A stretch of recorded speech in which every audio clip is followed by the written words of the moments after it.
ನಮಸ್ಕಾರ ವಿದ್ಯಾರ್ಥಿಗಳೇ, ನಾನು ಪುಷ್ಪಾ ಮುರುಗೇಶ್ ಕುಳೇದ್. ಮಕ್ಕಳು ಸಂಖ್ಯೆಗಳು ಎಲ್ಲೆಡೆ. ನಿಮ್ಮ ಮನೆಯಲ್ಲಿ ಫೋನ್ ಇದೆಯೇ? ಅದರ ಡಯಲ್ ಎಷ್ಟು ಅಂಕಿಗಳನ್ನ ಹೊಂದಿದೆ?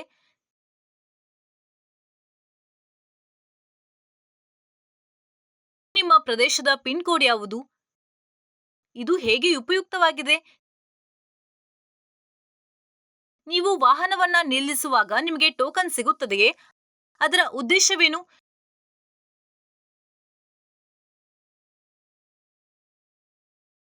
ನೀವು 24 ಕ್ಯಾರೆಟ್ ಚಿನ್ನವನ್ನ ನಿಭಾಯಿಸಿದ್ದೀರಾ? ಅದರ ಶುದ್ಧತೆಯನ್ನ ನೀವು ಹೇಗೆ ನಿರ್ಧರಿಸ್ತೀರಿ?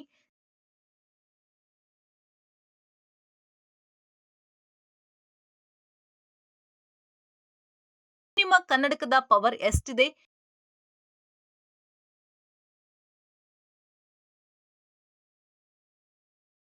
ನಿಮ್ಮ ಮನೆಯಲ್ಲಿ ಓವರ್ ಹೆಡ್ ಟ್ಯಾಂಕ್ ಎಷ್ಟು ನೀರನ್ನ ಹಿಡಿದಿಟ್ಟುಕೊಳ್ಳಬಲ್ಲದು?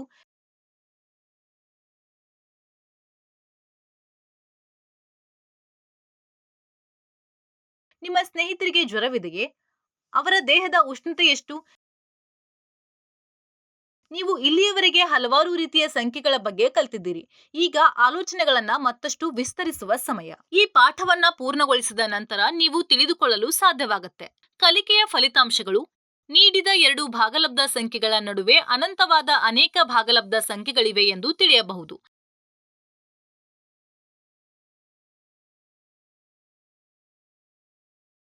ಸಂಖ್ಯೆಯಲ್ಲಿ ಸಾಲಿನಲ್ಲಿ ಭಾಗಲಬ್ಧ ಸಂಖ್ಯೆಗಳನ್ನು ಪ್ರತಿನಿಧಿಸಲು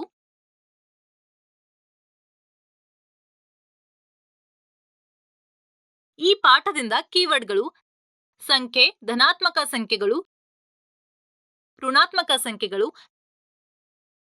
ನೈಸರ್ಗಿಕ ಸಂಖ್ಯೆಗಳು,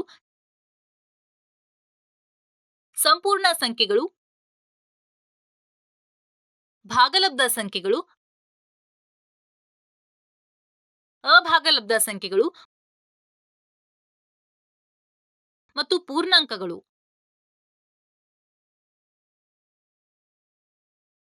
ಭಾಗಲಬ್ಧ ಸಂಖ್ಯೆಗಳು ನಮ್ಮ ಬೀರುದಲ್ಲಿರುವ ಪುಸ್ತಕಗಳ ಸಂಖ್ಯೆಯನ್ನ ನೀವು ಎಣಿಸಲು ಬಯಸಿದಾಗ ನೀವು 1, 2, 3 ಇತ್ಯಾದಿಗಳಿಂದ ಪ್ರಾರಂಭಿಸಿ ಈ ಎಣಿಕೆಯ ಸಂಖ್ಯೆಗಳು 1, 2, 3 ನೈಸರ್ಗಿಕ ಸಂಖ್ಯೆಗಳು ಎಂದು ಕರೆಯಲಾಗುತ್ತೆ. ಈ ಸಂಖ್ಯೆಗಳನ್ನ ಒಂದು ಸಾಲಿನಲ್ಲಿ ತೋರಿಸಲು ನಿಮಗೆ ತಿಳಿದಿದೆ. ಅಂಜೂರದ ಕೆಳಗೆ ನೋಡಿ. ಎಲ್ಲಾ ನೈಸರ್ಗಿಕ ಸಂಖ್ಯೆಗಳ ಗುಂಪನ್ನ ಸೂಚಿಸಲು ನಾವು n ಅನ್ನ ಬಳಸುತ್ತೇವೆ. n is equal to 1, 2, 3 ಹೀಗೆ. ನಿಮ್ಮ ಬೀರುದಲ್ಲಿ 5 ಪುಸ್ತಕಗಳಿವೆ ಮತ್ತು ನೀವು ಅವುಗಳನ್ನ ಒಂದೊಂದಾಗಿ ತೆಗೆದುಹಾಕುತ್ತೀರಿ ಎಂದು ಭಾವಿಸೋಣ. ಪುಸ್ತಕಗಳ ಸಂಖ್ಯೆ ಹಂತ ಹಂತವಾಗಿ ಕಡಿಮೆಯಾಗುತ್ತೆ. ನೀವು ಒಂದನ್ನ ತೆಗೆದರೆ ಅದು 4 ಆಗತ್ತೆ. ಇನ್ನೊಂದನ್ನ ತೆಗೆದುಹಾಕಿ ಮತ್ತು ಅದು 3 ಆಗತ್ತೆ. ಮತ್ತು 2 ಅನ್ನ ಬಿಟ್ಟು ಇನ್ನೊಂದನ್ನ ತೆಗೆದುಹಾಕಲಾಗತ್ತೆ. ಮತ್ತೊಮ್ಮೆ ಒಂದನ್ನ ತೆಗೆದುಹಾಕಿ ಮತ್ತೆ ನಿಮಗೆ 1 ಉಳಿದಿದೆ. ಈ ಕೊನೆಯದನ್ನ ಸಹ ತೆಗೆದರೆ ಬೀರು ಖಾಲಿಯಾಗಿದೆ, ಯಾವುದೇ ಪುಸ್ತಕಗಳಿಲ್ಲದ ಕಾರಣ.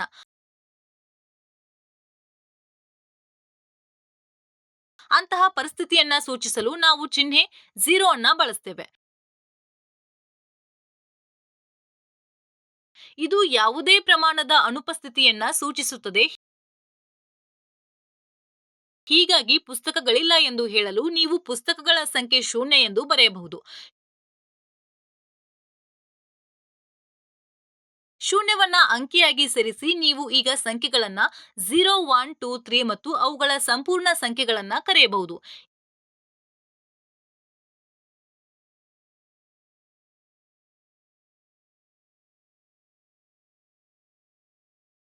ಈ ಹೆಚ್ಚುವರಿ ಘಟಕದೊಂದಿಗೆ ಸಂಖ್ಯಾ ರೇಖೆಯ ಕೆಳಗೆ ತೋರಿಸಿರುವಂತೆ ಕಾಣುತ್ತೆ.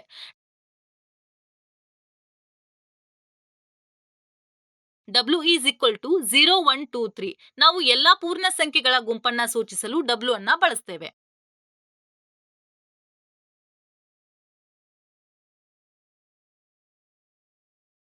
ಕೆಲವು ಸಂಪ್ರದಾಯಗಳು ಹೆಚ್ಚಿನ ಸಂಖ್ಯೆಯ ಸಂಖ್ಯೆಗಳಿಗೆ ಕಾರಣವಾಗುತ್ತೆ.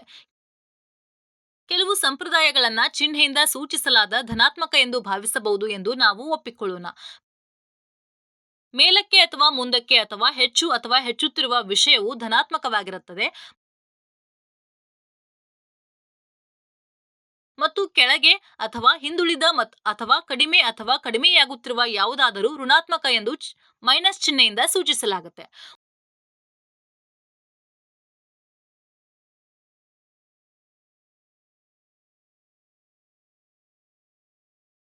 ಉದಾಹರಣೆಗೆ, ನನ್ನ ವ್ಯವಹಾರದಲ್ಲಿ ನಾನು 1000 ಲಾಭ ಗಳಿಸಿದರೆ ನಾನು ಆ 1000ಕ್ಕೆ ಕರೆ ಮಾಡುತ್ತೇನೆ ಮತ್ತು ನಾನು ರು. 5000 ಅದು -5000 ಆಗಿರುತ್ತದೆ. ಏಕೆ? ಅದೇ ರೀತಿ ಪರ್ವತದ ತಳವು ಸಮುದ್ರದ ಮಟ್ಟದಿಂದ 2 ಕಿಲೋಮೀಟರ್ ಕೆಳಗಿದ್ದರೆ ಮತ್ತು ಅದು ಶಿಖರವು ಸಮುದ್ರ ಮಟ್ಟದಿಂದ 3 ಕಿಲೋಮೀಟರ್ ಎತ್ತರದಲ್ಲಿದ್ದರೆ ಅದರ ಬುಡದ ಎತ್ತರ -2 ಮತ್ತು ಅದರ ಶಿಖರದ ಎತ್ತರವು ಅದು 5 ಆಗಿದೆಯೇ?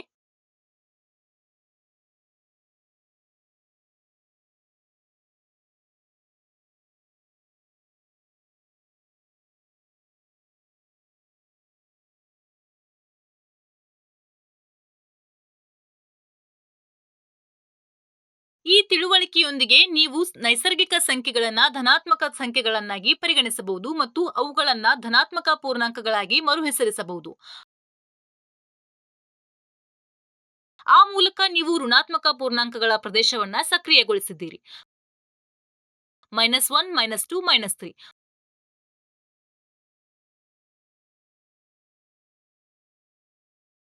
-1 ಗಿಂತ -2 ಹೆಚ್ಚು ಋಣಾತ್ಮಕ ಎಂದು ಗಮನಿಸಿ. ಆದ್ದರಿಂದ -1 ಮತ್ತು -2 ರ ನಡುವೆ -2 ಚಿಕ್ಕದಾಗಿದೆ ಮತ್ತು -1 ದೊಡ್ಡದಾಗಿದೆ ಎಂದು ನೀವು ಕಂಡುಕೊಳ್ಳುತ್ತೀರಿ. -2 ಮತ್ತು -1 ಚಿಕ್ಕದಾಗಿದೆ ಅಥವಾ -3 ಗಿಂತ ದೊಡ್ಡದಾಗಿದೆ ಅದರ ಬಗ್ಗೆನೂ ಯೋಚಿಸಬೇಕು. ಈ ಹಂತದಲ್ಲಿ ಸಂಖ್ಯಾ ರೇಖೆಯನ್ನ ಈ ಕೆಳಗಿನಂತೆ ನೀಡಬಹುದು.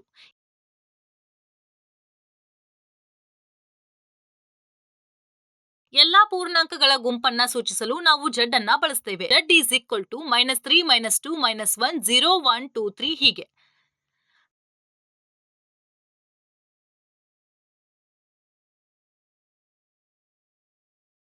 ಮೇಲಿನ ಅಂಜೂರದ ನಕಲನ್ನ ಎಳೆಯಿರಿ. ನಿಮ್ಮ ಸಂಪೂರ್ಣ ಸಂಖ್ಯೆಯ ರೇಖೆಯನ್ನ 0 ಮೇಲೆ ಕನ್ನಡಿ ಮೇಲೆ ಹಿಡಿದುಕೊಳ್ಳಿ.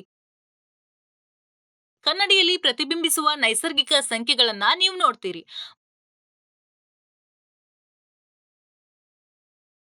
ಮೈನಸ್ ಚಿಹ್ನೆಯೊಂದಿಗೆ ಲಗತ್ತಿಸಲಾದ ಪ್ರತಿಫಲಿತ ಸಂಖ್ಯೆಗಳು ಋಣಾತ್ಮಕ ಪೂರ್ಣಾಂಕಗಳಾಗಿವೆ.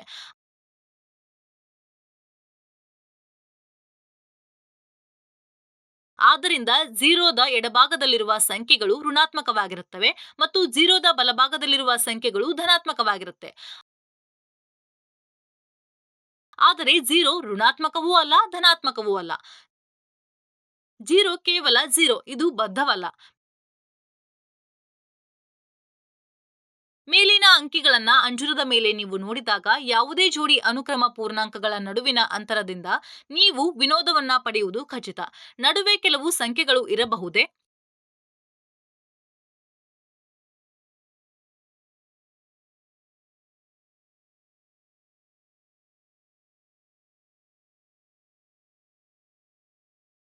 ನೀವು ಆರಂಭದಲ್ಲಿ n ಸಂಖ್ಯಾ ರೇಖೆಯನ್ನ ಹೇಗೆ ಎಳೆದಿದ್ದೀರಿ? ಯಾವುದು ರೇಖೆಯನ್ನ ಎಳೆಯಿರಿ ಮತ್ತು ಅದರ ಮೇಲೆ ಪಾಯಿಂಟ್ 1 ಅನ್ನ ಗುರುತಿಸಿ. 1ರಿಂದ ಆದ್ಯತೆಯು ಯೂನಿಟ್ ದೂರದಲ್ಲಿ ಅದರ ಬಲಭಾಗದಲ್ಲಿ ಮತ್ತೊಂದು ಬಿಂದುವನ್ನ ಆಯ್ಕೆ ಮಾಡಿ ಮತ್ತು ಅದನ್ನ 2 ಎಂದು ಕರೆ ಮಾಡಿ. ನೀವು ಬಯಸಿದಷ್ಟು ಬಾರಿ ಇದನ್ನ ಪುನರಾವರ್ತಿಸಿ.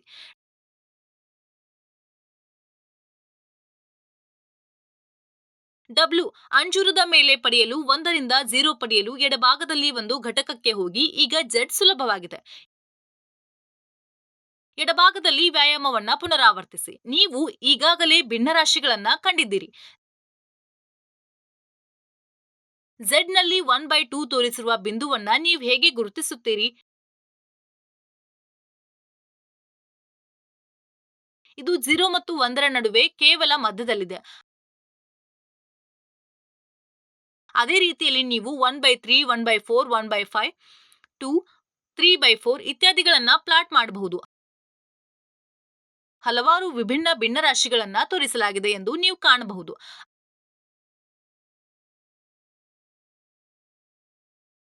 ಅದೇ ಪಾಯಿಂಟ್ ಏಕೆ ಎಂದು ಹೇಳಬಲ್ಲಿರಾ? 5/4 ಮತ್ತು 10/8 ಅನ್ನ ಒಂದೇ ಪಾಯಿಂಟ್ನಿಂದ ಪ್ರತಿನಿಧಿಸಲಾಗುತ್ತದೆಯೇ? 7/9 ಮತ್ತು 35/55 ಒಂದೇ ಬಿಂದುವನ್ನ ಪ್ರತಿನಿಧಿಸುತ್ತದೆ ಎಂದು ನೀವು ಭಾವಿಸುತ್ತೀರಾ? ಈಗ ನೀವು ಶೂನ್ಯದ ಎಡಭಾಗದಲ್ಲಿ ಒಂದೇ ರೀತಿಯ ಭಿನ್ನರಾಶಿಗಳನ್ನ ಸುಲಭವಾಗಿ ದೃಶ್ಯೀಕರಿಸುತ್ತೀರಿ. ಇವುಗಳು ಎ ಬೈ ಬಿ ಫಾರ್ಮ್ನ ಎಲ್ಲಾ ಭಿನ್ನರಾಶಿಗಳಾಗಿವೆ.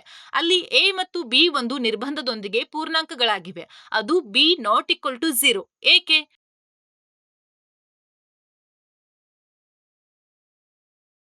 ಒಂದು ಭಾಗವು ದಶಮಾಂಶ ರೂಪದಲ್ಲಿದ್ದರೆ ಸೆಟ್ಟಿಂಗ್ ಕೂಡ ಒಂದೇ ಆಗಿರುತ್ತೆ.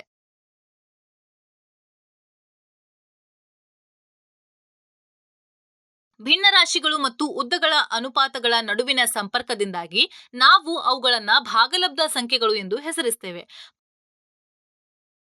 ಪರಿಸ್ಥಿತಿಯ ಸ್ಥೂಲ ಚಿತ್ರ ಇಲ್ಲಿದೆ.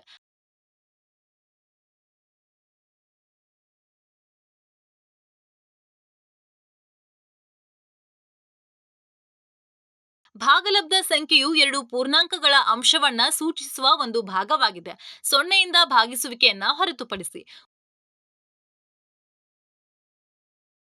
ಒಂದು ಭಾಗವು ಅನೇಕ ಸಮಾನ ಭಿನ್ನರಾಶಿಗಳನ್ನ ಹೊಂದಿರುವುದರಿಂದ ಒಂದೇ ಭಾಗಲಬ್ಧ ಸಂಖ್ಯೆಗೆ ಹಲವು ಸಂಭವನೀಯ ಹೆಸರುಗಳಿವೆ. ಹೀಗೆ 1/3, 2/6, 8/24, 8 ಎಲ್ಲವೂ ಒಂದೇ ಭಾಗಲಬ್ಧ ಸಂಖ್ಯೆಯನ್ನ ಸೂಚಿಸುತ್ತೆ.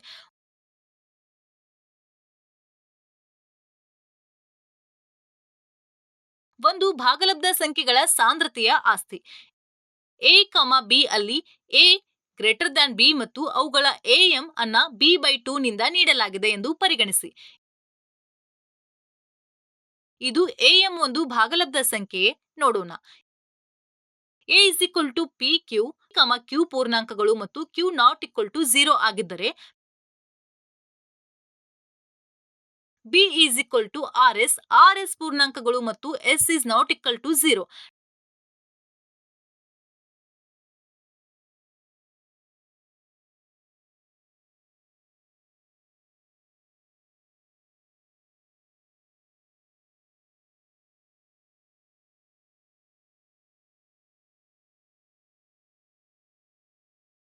ಈ ಭಾಗಲಬ್ಧ ಸಂಖ್ಯೆ ಎ ಮತ್ತು ಬಿ ನಡುವೆ ಇರುತ್ತದೆ ಎಂದು ನಾವು ತೋರಿಸಬೇಕು.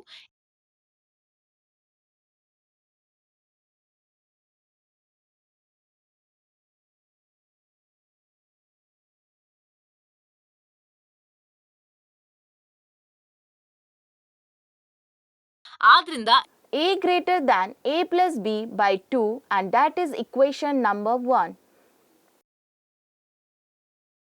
a plus b by 2 minus b is equal to a plus b minus 2b by 2 is equal to a minus b by 2.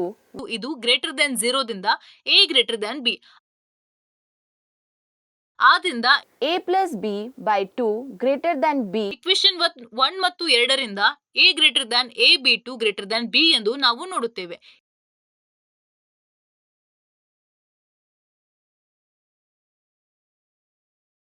ಇದನ್ನ ಈ ಕೆಳಗಿನಂತೆ ದೃಶ್ಯೀಕರಿಸಬಹುದು.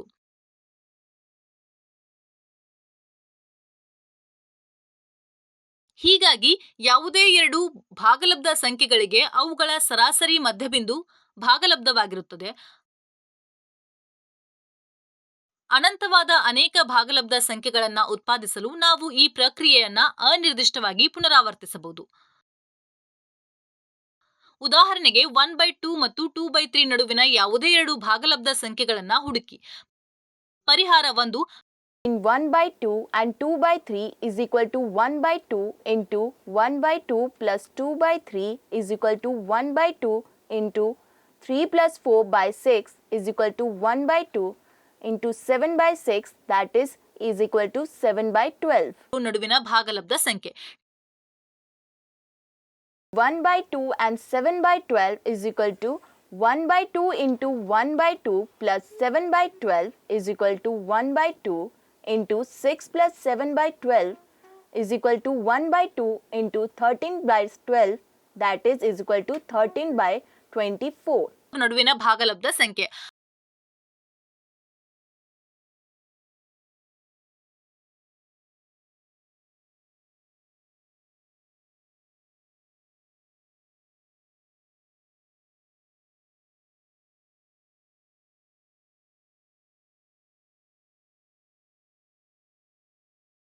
ಯಾವುದೇ ಎರಡು ಭಾಗಲಬ್ಧ ಸಂಖ್ಯೆಗಳ ನಡುವೆ ತಕ್ಷಣವೇ ಭಾಗಲಬ್ಧ ಸಂಖ್ಯೆಗಳನ್ನ ಬರೆಯಲು ನಿಮಗೆ ಸಹಾಯ ಮಾಡುವ ಆಸಕ್ತಿದಾಯಕ ಫಲಿತಾಂಶವಿದೆ. ಫಲಿತಾಂಶ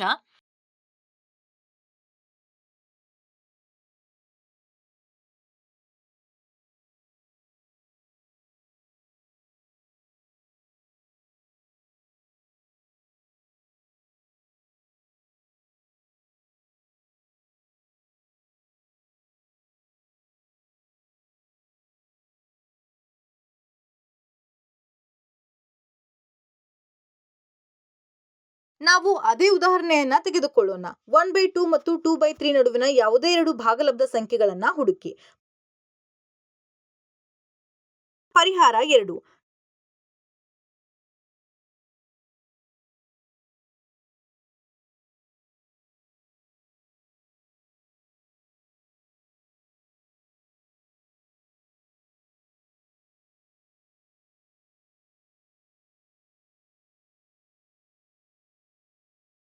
One by 2 less than 1 plus 3 by 2 plus 5 less than 3 by 5 less than 3 plus 2 by 5 plus 3 less than 2 by 3.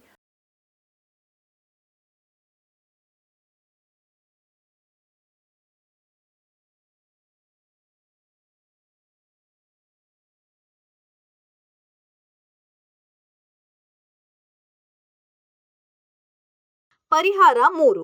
ಇದನ್ನ ಪರಿಹರಿಸಲು ಯಾವುದೇ ಹೊಸ ವಿಧಾನಗಳಿವೆ? ಹೌದು. ದಶಮಾಂಶಗಳು ನಿಮ್ಮ ಮೆಚ್ಚಿನವುಗಳಾಗಿದ್ದರೆ ಮೇಲಿನ ಉದಾಹರಣೆಯನ್ನ ಈ ಕೆಳಗಿನಂತೆ ಪರ್ಯಾಯ ಪರಿಹಾರವನ್ನ ನೀಡಬಹುದು.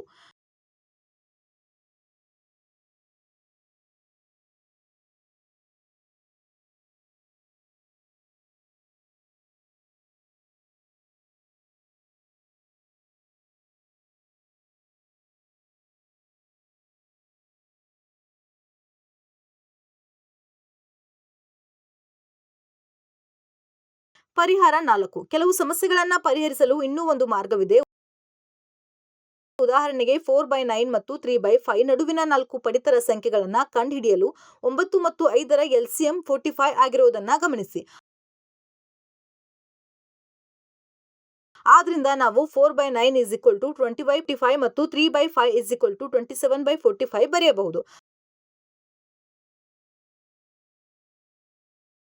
ಆದ್ದರಿಂದ 4/9 ಮತ್ತು 3/5 ನಡುವಿನ 4 ಭಾಗಲಬ್ಧ ಸಂಖ್ಯೆಗಳು 21/45, 22/45, 23/45, 24/45.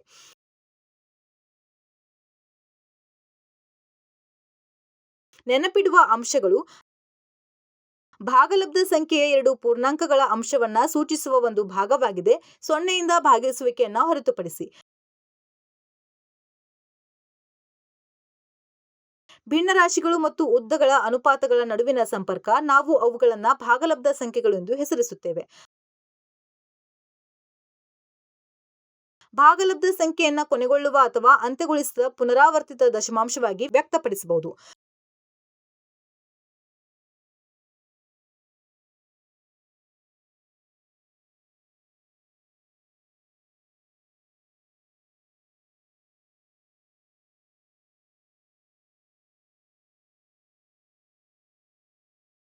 P/Q, Q ≠ 0 ನ ದಶಮಾಂಶ ವಿಸ್ತರಣೆಯು ಅಂತ್ಯಗೊಂಡಾಗ ಅಂತ್ಯಕ್ಕೆ ಬಂದಾಗ ದಶಮಾಂಶವನ್ನ ಅಂತ್ಯಗೊಳಿಸುವ ದಶಮಾಂಶ ಎಂದು ಕರೆಯಲಾಗುತ್ತೆ.